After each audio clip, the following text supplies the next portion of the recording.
What if I told you that we have hard data that shows your videos are most likely worse than you think they are? The first shocking thing is that our results show even if you rank yourself pretty low, you're still probably ranking yourself too high. But there is something even more surprising, and that is that this is a very good thing for you watching this. In fact, I would bet that this information is the missing piece that has kept your channel small, and once you know how to use it to your advantage, you're gonna finally be able to beat the algorithm and get out of feeling like you just don't know what to do. And after struggling for so long, it is gonna feel like magic. So for a long time, I had a suspicion, and my guess was that about half of YouTubers were very overconfident, thinking their content is perfect and blaming the algorithm for their shortcomings, and I speculated that the other half were the opposite, that they were gonna be too hard on themselves and never acknowledge how much they're getting right. We did a study, and I'm curious, Nathan, what did you expect from this? Yeah, honestly, just about the same thing. About half way overconfident and then half way underconfident. Yeah, we kind of expect the same thing. The irony is, maybe we were overconfident because we ran a study to figure out if our suspicions were accurate, and it turns out we were totally wrong. So here's what we did. We asked people in a community post to participate in a survey, and the survey consisted of these 5 questions. At the bottom of the form, we asked them if they wanted to join in on a follow-up study in exchange for a free video review. Surprisingly, nearly every single participant said yes. Thank you, by the way. If you participated, thank you so much. So then for this follow-up study, we sent them 3 videos from other participants and had them rank the videos on the same factors they ranked themselves on, kind of like a round robin type of thing. And what we discovered sounds terrifying at first, but I promise you, it is really good news. So we were wrong in thinking that people would fall into one extreme or the other. The crazy thing was 86.7% of our participants ranked themselves as a 4. Out of 5, but no one ranked themselves as a 5. So almost everyone's ranking themselves as a 4, and people ranked others only slightly lower than that. So what does this mean? Well, the first thing is that it means you're probably not particularly biased towards yourself. On average, you ranked yourselves about a 3.8 across all of these factors, so like 76 out of 100, and others ranked you about 3.6 or 72 out of 100. So you're not too far off. You're not too overconfident compared to what other people think of you, but I believe you're still pretty overconfident. See, the thing is that Nathan and I also reviewed your videos, and we think you're more about 2.3. We averaged you mostly 2s, 3s. Some of you were better, but really once we added it all up, we came up with 2.3, or most of you are hitting about a 46% mark. So you're all overconfident, and I'm telling you, this is so great. Okay, so if we're all overconfident, wouldn't that be a bad thing? Well, yeah, it's a really bad thing at first until you know how to deal with it. Problem is there is no problem. And then it becomes a really good thing because we're gonna tell you some things that the competition doesn't know. It's terrifying because it shows that we have biases and blind spots on our own work, which leads to the inability to improve because we can't see what's wrong in the first place. It's classic Dunning-Kruger effect. You can't solve a problem you don't know you have, but now you do, and we're gonna show you exactly how to fix it. All right, so what does this all mean? Well, basically, you're further than you need to be, but I would argue that getting to the end of that journey is not as hard as you might expect it to be. There are 3 main hurdles you need to overcome to kind of get past these biases and blind spots. And the first hurdle to overcome is learning to use your feedback target. So Nathan is going to show you how to use that. All right, let's talk feedback target. This is unlike your typical target where you want to hit the bullseye. On this target, you actually get more points for hitting the outer rings. And it's going to work like this. The people we often get feedback from are the people, including ourselves, who are the worst people to get feedback from. And you are in the center of the bullseye. So imagine yourself right there in the middle. As you're making this video, you get feedback as you go minute to minute. These are things like, is the lighting good enough? Is my joke funny enough? And you're just too close to it. The next ring out is your family and close friends. Chances are they're not familiar with YouTube. So if your energy is low, they might not even think that you could up it for the camera and still be genuine. And if you're ranting on about something, they may just think like, that's your personality. That's just who you are. Because after all, they just know how much you love your topic. They won't even think about retention because all they're being asked is to watch the video. It doesn't mean don't get their feedback. It just means use some of these strategies. I just showed my parents some of the videos that I've been creating on my channel. And I just said, hey, take a look at this, check this out. And they were like, oh my gosh. My mom was like, wow, this is amazing. And I want to admit it was okay, but it wasn't even some of our best work.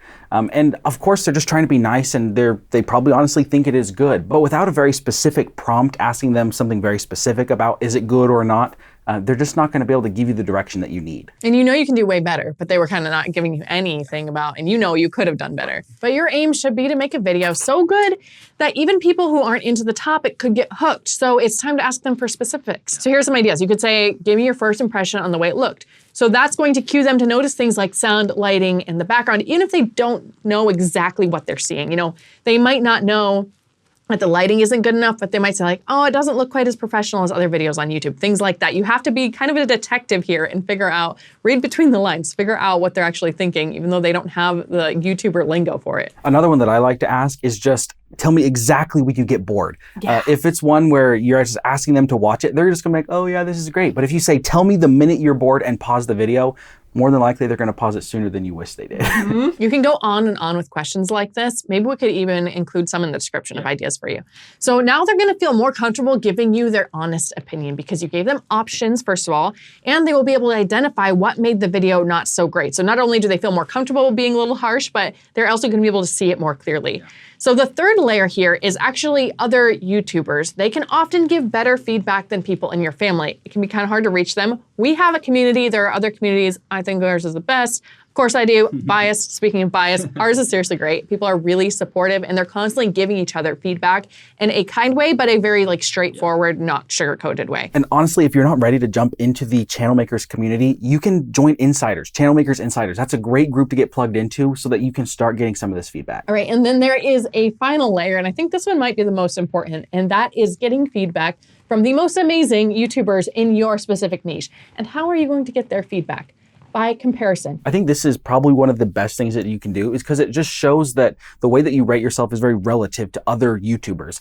And it just gives you that perspective. So if I was going to rate myself a 4, but I'm a brand new YouTuber and the highest you can be rated is a 5, so Mr. Beast is a 5 and I'm a 4? Yeah. That doesn't make any sense. So it just helps you put into perspective where you probably actually fall on the scale. And this brings us to the second principle, which is going to be the smartest person in the room principle. The easiest way to fulfill this principle is to be the only person in the room.